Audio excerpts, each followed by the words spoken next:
Hello and welcome to Truly Football. I'm your host Mohammed Sami Tariq, and today I'm joined once again by Abaan Fida. Thank you so much for having me back. It's good to be back on the show.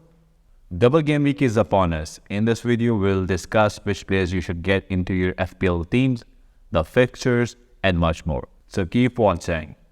First up, let's discuss the fixtures. So Manchester United, Tottenham, and Manchester City and Crystal Palace all have double fixtures this game week.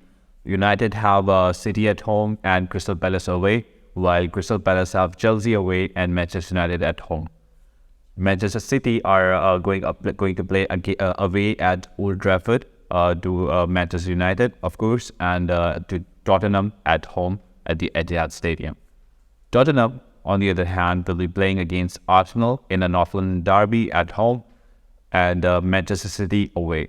All these fixtures on paper don't look like something you can easily target. And what point fests do they? Yeah, not like halls, but they can be. Of course, we've seen that in the past. Yeah, some of these fixtures have historically been high scoring. For example, the United derby, Manchester derby, and the North London derby as well have produced some gems. Crystal Palace, they either choke out their opponents or just let them run onward. They're a very funny side, aren't they? But whereas Palace, they're always giving you a tough time, and I think. But the thing with when we're talking in FPL terms, and Palace don't really have good FPL assets at the moment. That's true. So out of these fixtures, which fixture would you be looking to target? I think it's United versus Crystal Palace, and I think the North London derby. I think those are the two fixtures that one should target the most. The North London derby, because Harry Kane always seems to, produce big numbers. He has a great. Arsenal is one of his favorite opposition, and if you look at the past, he's always scores against Arsenal. And I think Kane is one to look forward to, especially coming off the form that he's in. He scored 16 points last week, so I think Kane is definitely. Who is the top scorer? Yes, absolutely. I think Kane is the one to look forward to the most this game week. So for me, it's definitely the Manchester derby. I think it would be a great competition against our resurging team in Manchester United, and of course the best team in the league, Manchester City. Manchester City showed a great form in the League Cup earlier this week, and they're going up against Southampton on Wednesday.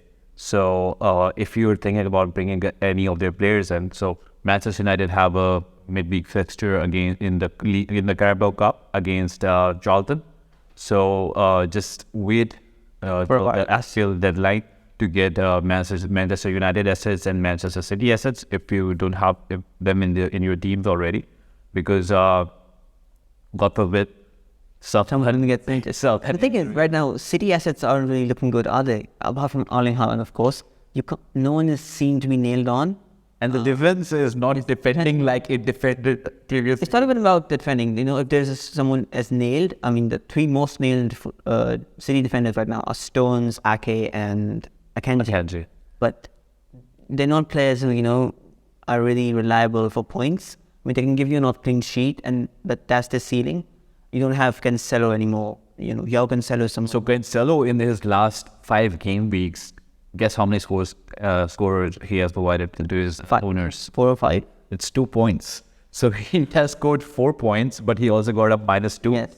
So on the -1, I think. The total, it was a -2. So the total comes out to just 2 points in the last 5 game weeks.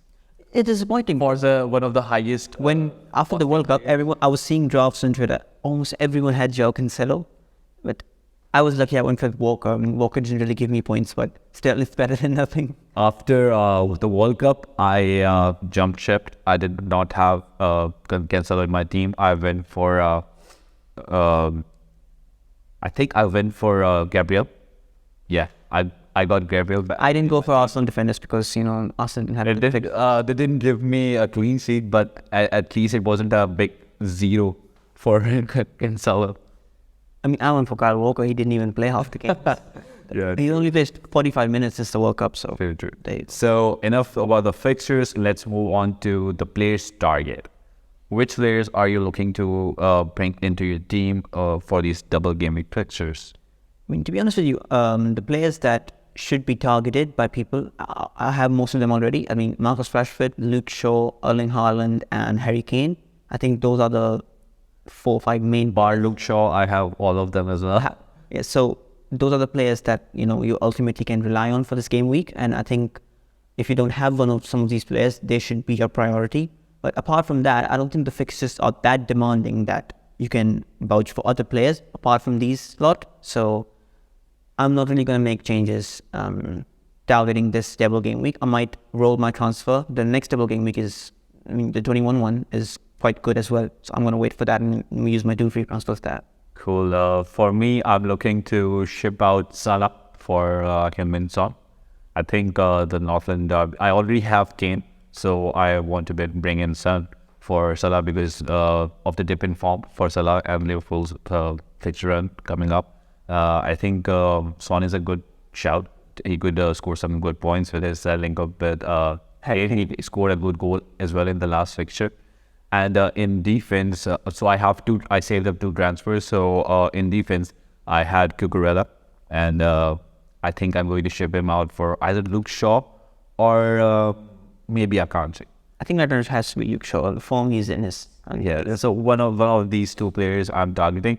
But if you don't have Marcus Rashford, get him in your team. Absolutely. I think these 2 fixtures, so he is in unstoppable form at Old Trafford and he is up against City. I mean, the easiest double fixture out of all this is Crystal Palace away. Yes. And he has that. And City at home is a good fixture too, given the form we are in. Yes. And given the form Rashford is in, given the form United is in. And City are a bit under pressure because Arsenal are, constantly pushing them in the title race. So City will be under a bit of pressure and United can get a result out of this one. Okay, so for FPL players who have 2 transfers, do you recommend going for a -3, -4 to bring in a third player? I think it depends on the player and the situation you're in. If you're taking a -4 to bring one of the players from one of these 4 teams, I wouldn't really say. It depends on who you have. I mean, as I said, I have Shaw, Rashford, Kane, Haaland. I'm not really going to bring in anyone because I think those are pretty much the 4 players who you have to bring in for the game week. And I guess it depends on the team, doesn't it? And the situation you have, players you're bringing out and the players you're bringing in. So, can't really say. So for me, the biggest mistake I've made as an FPL player over the years is going for that -4. It is just not worth it, guys. If you ask me. I think it always causes more pain. I have a different opinion, to be honest. I think it is worth it if done in the right circumstances. I do a lot of -4s, but and that's why he always ends up below me. But the work most of the time, though. I mean, I'm catching up. Yeah. I've halved my rank this game week. Yeah. So I'm not a fan of -4s. I think they really pay off, and even in fixtures like this, where you have like 4 teams playing double fixtures, but there is no clear fixture that stands out that much. All of them are.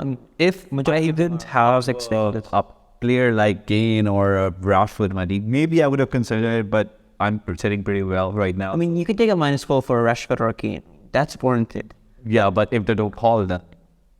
What's the double game week? I think in a double game week, I think -4 is covered anyway. Yeah, so I guess we're both... we both have different opinions on that. Just let us know what you guys think about the -4 from an FPL perspective in the comments section. And let's see how this double game fixture goes. We will be sharing our teams with you guys as well.